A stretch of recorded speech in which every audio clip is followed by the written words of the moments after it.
Success academy में आपका फिर से स्वागत है नई ऊर्जा और उत्साह के साथ। चलो हम आज फिर स्टार्ट करते हैं कंप्यूटर एक नया अध्याय। आज हम जानेंगे माइक्रो कंप्यूटर के बारे में। माइक्रो कंप्यूटर कंप्यूटर की पीढ़ी जब हम देखें आकार कार्य के आधार पर, आकार के आधार पर, तो उसमें कुछ छूट गया था। उसका हम पढ़ेंगे माइक्रो कंप्यूटर। तो माइक्रो कंप्यूटर कहें तो इसी को आप पीसी कंप्यूटर कह सकते हैं। पर्सनल कंप्यूटर जो होता है आज उसका हम स्टडी करेंगे। तो सबसे पहले हम जानेंगे पीसी। पीसी को यदि पूरा नाम देखेंगे, फुल फॉर्म, तो पर्सनल कंप्यूटर।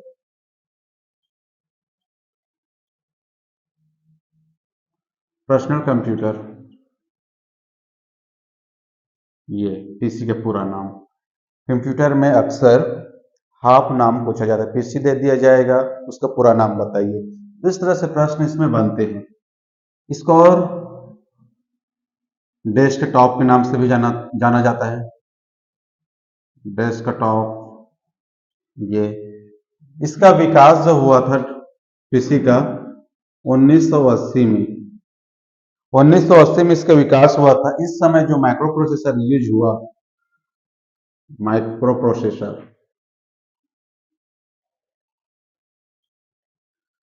80-88, ये माइक्रो प्रोसेसर लगा हुआ था इस समय। अब कुछ समय के बाद इसकी जो क्षमता है, हार्ड डिस्क की क्षमता को बढ़ा दिया गया। जो हार्ड डिस्क है, डिस्क की क्षमता को क्या कर दिया गया? बढ़ा दिया गया।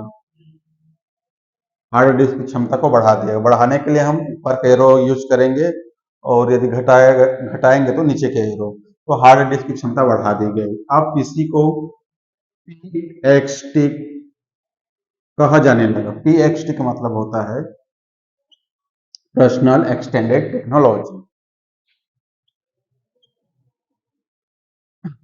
क्या होता है? Personal extended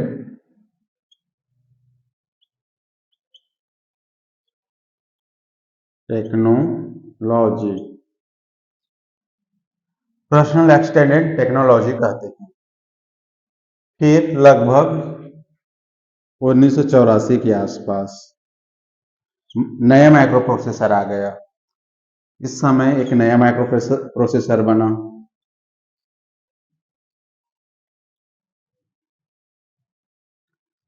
micro processor 80286। अब ऐसे पीसी जिस पर माइक्रो प्रोसेसर 80286 लगा था, उसको बोला गया पीसी 80। इसमें पीसी का पर्सनल कंप्यूटर होता है। पीसी का मतलब होता है पर्सनल कंप्यूटर होता है। पीसी का मतलब होता है पर्सनल कंप्यूटर। कंप्यूटर एक का एडवांस्ड हो जाएगा, एडवांस्ड। ठीक है, टेक्नोलॉजी, टेक्नोलॉजी। ये जो कंप्यूटर हुआ करते थे सिंगल यूजर, सिंगल यूजर कहने का मतलब एक व्यक्ति एक समय में कार्य कर सकता है। एक समय में एक से अधिक व्यक्ति उस कंप्यूटर पर काम नहीं कर सकते हैं। जैसे कि आपने देखा होगा, इस प्रकार के आपके पास डेस्कटॉप रहता है। एक समय पर केवल एक ही व्यक्ति इसमें काम कर सकता है, दूसरा व्यक्ति काम नहीं कर सकता। तो इस प्रकार के क्योंकि ये सिंगल पर्सन यूज करता है, इस कारण से सिंगल यूजर कहा गया। मल्टीटास्किंग होता है, मल्टी टास्किंग, यानी टास्क यानी कार्य, बहुत सारे कार्य को एक साथ कर सकता है, इस कारण मल्टीटास्किंग कहा जाता है। आप इसके एग्जाम्पल नोट करेंगे। एग्जाम्पल में आपका आता है, देखिए, कंपैक्ट, कंपैक्ट, जेनिथ, आईबीएम, ये सब कंप्यूटर है, कंप्यूटर निर्माता कंपनी है। इसके अलावा एचपी का आता है, डेल, लेनोवो, ये सब कंप्यूटर निर्माता कंपनी के नाम हैं। ये मुख्य नाम हैं जो अक्सर मार्केट में दिखाई नहीं देते हैं, तो ये आपके लिए इंपॉर्टेंट होगा। बाकी एचपी, डेल, लेनो, HCL, इन सब के नाम से आप परिचित हैं, लेकिन ये वाला नाम ज्यादातर मार्केट में प्रचलित नहीं है, तो ये इंपॉर्टेंट है आपके लिए। आगे हो गया नोट।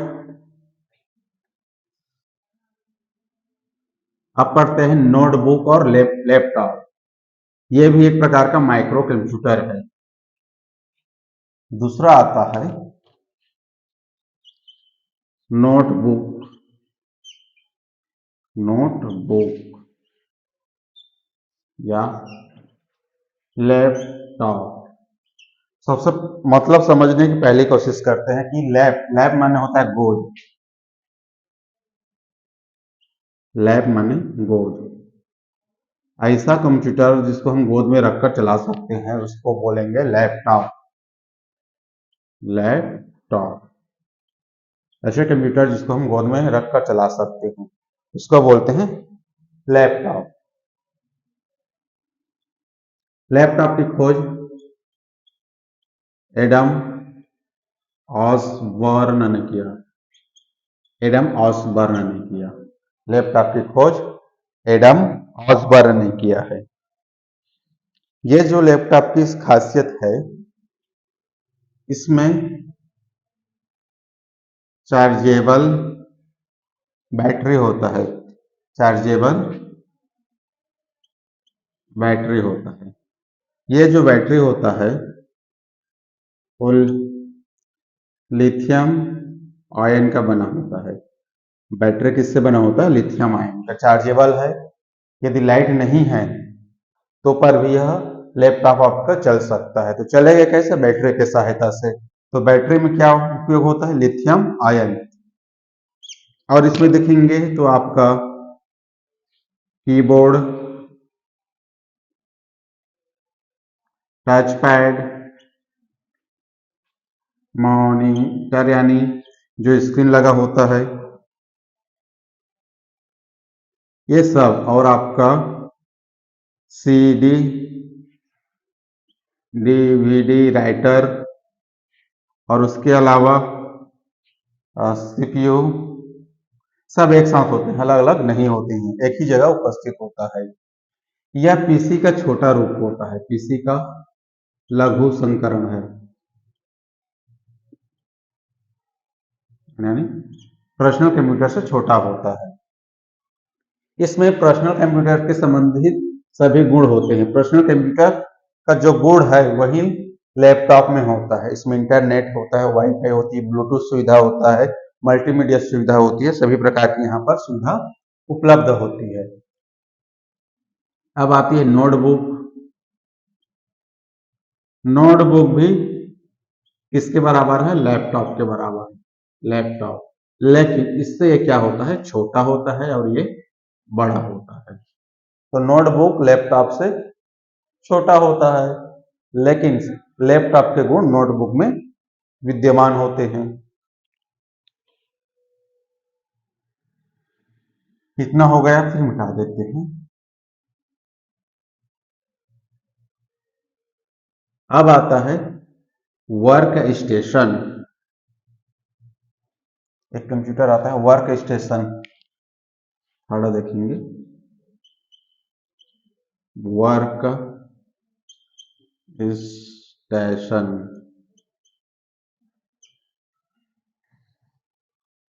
यह अधिक शक्तिशाली कंप्यूटर है पीसी की तुलना में।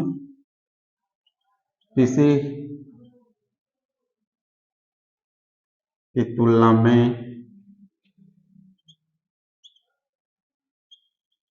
अधिक शक्तिशाली। इसकी स्टोरेज यानी भंडारण क्षमता व मेमोरी, मेमोरी नहीं, प्रोसेसिंग प्रोसेसिंग की क्षमता अधिक होती है, यानी कोई भी चीज को जल्दी से एनालाइज कर पाता है, विश्लेषण कर पाता है, वह प्रोसेसिंग है। तो पीसी की तुलना में अधिक शक्तिशाली है, क्योंकि इसकी स्टोरेज क्षमता और प्रोसेसिंग कैपेसिटी अधिक होती है। किसी भी कंप्यूटर यदि उसका प्रोसेसिंग पावर अधिक है, वह उस कंप्यूटर को हम बेस्ट मानेंगे। ये भी सिंगल यूजर है। सिंगल यूजर कहने का मतलब एक समय में केवल एक ही व्यक्ति उस पर काम कर सकता है। आपका मोबाइल सिंगल यूजर है, एक व्यक्ति एक ही समय में काम करता है। एक मोबाइल पे एक से अधिक व्यक्ति काम नहीं कर सकते। सिंगल यूजर है। अब इसका क्या है, इसका कार्य क्या है? इसका जो कार्य है, इंजीनियरिंग के क्षेत्रों में वास्तविक वास्तविक परिस्थिति वास्तविक परिस्थिति उत्पन्न करना। वास्तविक परिस्थिति क्या करना? उत्पन्न करना। वास्तविक परिस्थिति उत्पन्न करना होता है। ये मेडिकल फील्ड में, इंजीनियरिंग के क्षेत्र में, मान लीजिए किसी का मॉडल बनाना है, रोड का मॉडल बनाना है या बिल्डिंग का मॉडल बनाना है। पेन दीजिएगा तो दूसरा 1 मिनट।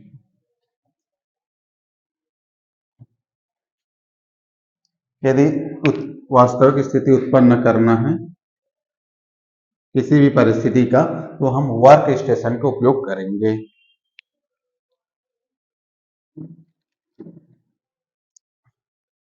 जी, मिटा दिया जाए। छोटा सा टॉपिक है, ज्यादा लंबा नहीं है, 30 मिनट से पहले बंद हो जाएगा। अब आता है नेटबुक। अब आता है नेटबुक। ये जो है इंटरनेट और नोटबुक से, इससे नेट लिया गया है और इससे बुक लिया गया है। इन दोनों का नाम से नेटबुक आया। नेटबुक का मेन कार्य यह लैपटॉप से कुछ छोटा होता है। लैपटॉप से क्या होगा? लैपटॉप से छोटा होता है। लैपटॉप से छोटा होगा। इसमें नेटवर्किंग पर विशेष ध्यान दिया जा सकता है, जैसे कि इंटरनेट चलाने के लिए खासकर इसका उपयोग होता है। नेटवर्किंग के लिए नेटवर्किंग स्पीड अधिक होती है। इसमें ऑप्टिकल डिस्क ड्राइव नहीं होता।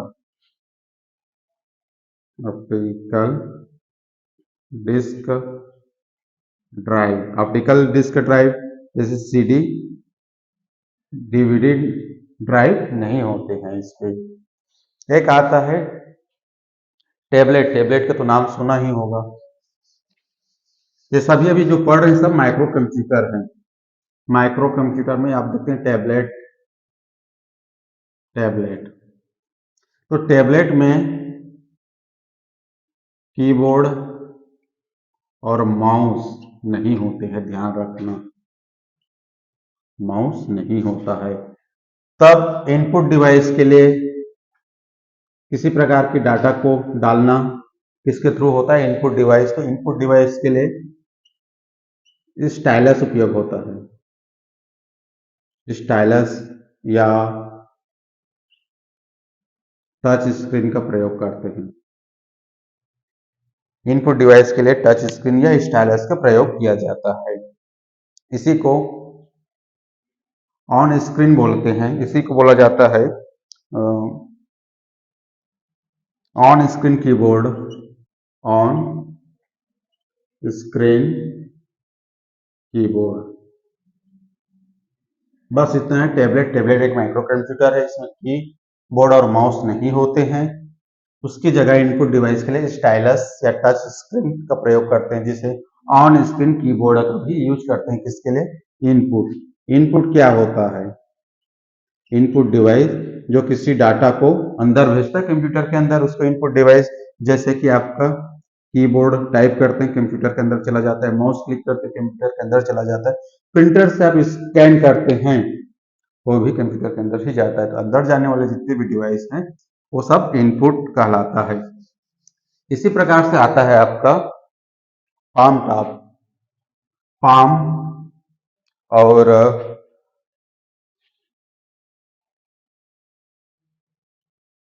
पाम टॉप या इसी को PDA,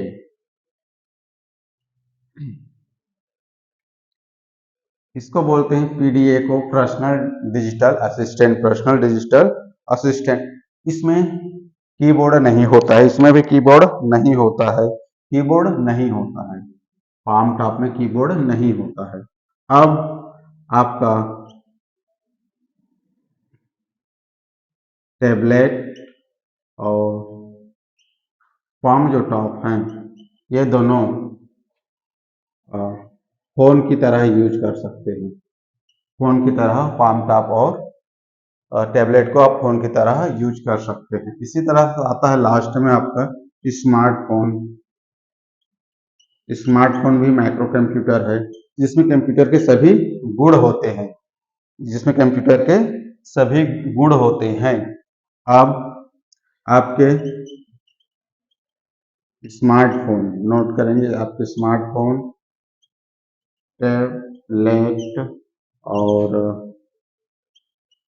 पाम टॉप, जिसे आप PDA यानी पर्सनल डिजिटल असिस्टेंट कहते हैं, ये सब क्या है? हैंड